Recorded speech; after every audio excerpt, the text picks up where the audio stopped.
2 Samuel 17-ാം അധ്യായം.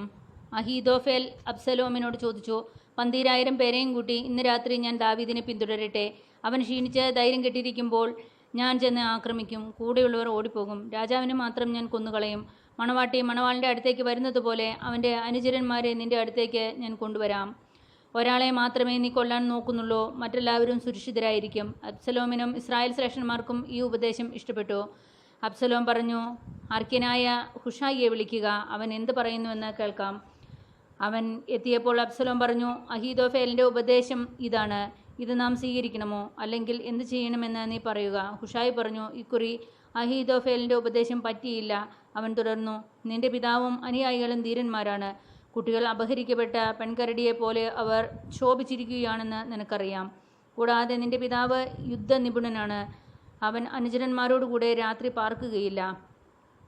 ഇപ്പോൾ തന്നെ വല്ല ഗുഹയിലോ മറ്റെവിടെയെങ്കിലുമോ അവൻ ഒളിച്ചിരിക്കുകയായിരിക്കും. ദാവീദിൻ്റെ ആക്രമണത്തിൽ നിന്റെ അനുയായികൾ ആരെങ്കിലും മരിച്ചെന്ന് കേട്ടാൽ നിന്റെ ആളുകൾ കൂട്ടക്കൊലയ്ക്ക് ഇരയായെന്ന് വാർത്ത പരക്കും. അപ്പോൾ നിന്റെ പടയാളികളിൽ സിംഹത്തെ പോലെ നിർഭയമായവർക്ക് പോലും ചാഞ്ചല്യമുണ്ടാകും. നിന്റെ പിതാവ് വീരനും കൂടെയുള്ളവർ പരാക്രമികളുമാണെന്ന് ഇസ്രായേലിൽ ആർക്കും അറിയാം.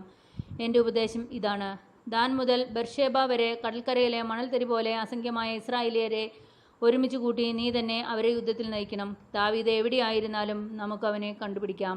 നിലത്ത് മഞ്ഞുതുള്ളി വീഴുന്നത് പോലെ നാം അവൻ്റെ മേൽ ചാടി വീഴും. അവനോ കൂടെയുള്ളവരോ ജീവനോടെ ശേഷിക്കുകയില്ല. അവൻ ഏതെങ്കിലും പട്ടണത്തിലേക്ക് പിൻവാങ്ങിയാൽ എല്ലാ ഇസ്രായേൽക്കാർക്കും കൂടി ആ പട്ടണത്തെ വടം കൊണ്ട് കെട്ടി താഴ്വരയിലേക്ക് വലിച്ചിടും. ഒരൊറ്റ കൽക്കഷണം പോലും അവിടെ ശേഷിക്കുകയില്ല. അർക്യനായ ഹുഷായിയുടെ ആലോചന അഹീഥോഫേലിൻ്റേതിനേക്കാൾ മെച്ചം തന്നെ. അബ്സലോമും എല്ലാ ഇസ്രായേലിലും പറഞ്ഞു, അബ്സലോമിന് അനർത്ഥം വരേണ്ടതിന് അഹീഥോഫേലിൻ്റെ നല്ല ആലോചന സ്വീകരിക്കപ്പെടാതിരിക്കാൻ കർത്താവ് നിശ്ചയിച്ചിരുന്നു. പിന്നെ അഹീഥോഫേൽ അബ്സലോമിനും ഇസ്രായേൽ നേതാക്കന്മാർക്കും നൽകിയ ഉപദേശത്തെക്കുറിച്ചും താൻ നൽകിയ ഉപദേശത്തെക്കുറിച്ചും ഹുഷായി പുരോഹിതന്മാരായ സാദോക്കിനോടും അബിയാഥാറിനോടും പറഞ്ഞു. രാജാവും ആളുകളും കൊല്ലപ്പെടാതിരിക്കാൻ മരുഭൂമിയിലെ കടവിൽ രാത്രി കഴിച്ചുകൂട്ടാതെ പെട്ടെന്ന് നദി കടന്നു പോകാൻ ദാവീദിനെ ഉടൻ തന്നെ അറിയിക്കുക.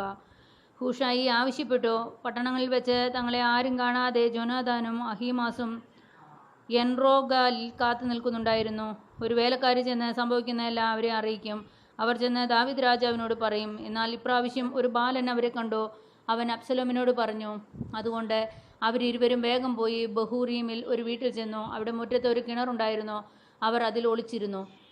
വീട്ടുകാരി കിണറിന് മുകളിൽ മൂടുവിരിയിട്ട് അതിൽ ധാന്യം നിരത്തി. അങ്ങനെ സംഗതി ആരും അറിയാനിടയായില്ല. അബ്സലോമിൻ്റെ ഭൃത്യന്മാർ ആ വീട്ടിൽ വന്ന് സ്ത്രീയോട് ചോദിച്ചു, അഹീമാസും ജോനാഥാനും എവിടെ? അവൾ പറഞ്ഞു, അവർ നദി കടന്നുപോയി. അവർ അവരെ അന്വേഷിച്ചിട്ട് കാണായികയാൽ ജെറുസലേമിലേക്ക് മടങ്ങി.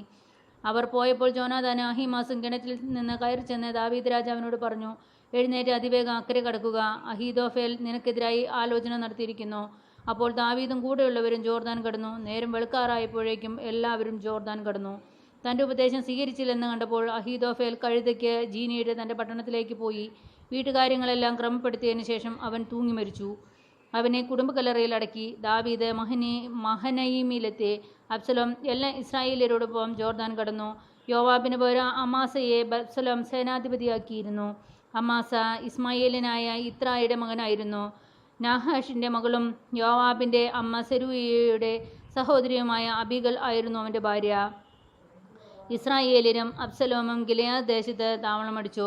ദാവീദ് മഹനീയമിലെത്തിയപ്പോൾ അമ്മോന്യ നഗരമായ റബ്ബായിൽ നിന്നുള്ള നാഹാഷിൻ്റെ മകൻ ഷോബിയും ലോദേബാറിൽ നിന്നുള്ള അമ്മിയേലിൻ്റെ മകൻ മാക്കീറും റോഗേലീമിൽ നിന്നുള്ള ഗിലെയാദുകാരൻ ബർസില്ലായിയും കിടക്കത്തളികകൾ, മൺപാത്രങ്ങൾ ഇവയും ദാവീദിന് കൂടെയുള്ളവർക്കും ഭക്ഷിക്കാൻ ഗോതമ്പ്, യവം, മാവ്, മലർ, അമരയ്ക്ക, പയർ, തേൻ, തൈര്, ആട്, പാൽക്കട്ടി മുതലായവയും കൊണ്ടുവന്നു. മരുഭൂമിയിൽ ദാവീദിനും കൂടെയുള്ളവർക്കും വിശപ്പും ദാഹവും ക്ഷീണവും ഉണ്ടായിരിക്കുമെന്ന് അവർക്ക് അറിയാമായിരുന്നു. പിതാവിനും പുത്രനും പരിശുദ്ധാത്മാവിനും സ്തുതി.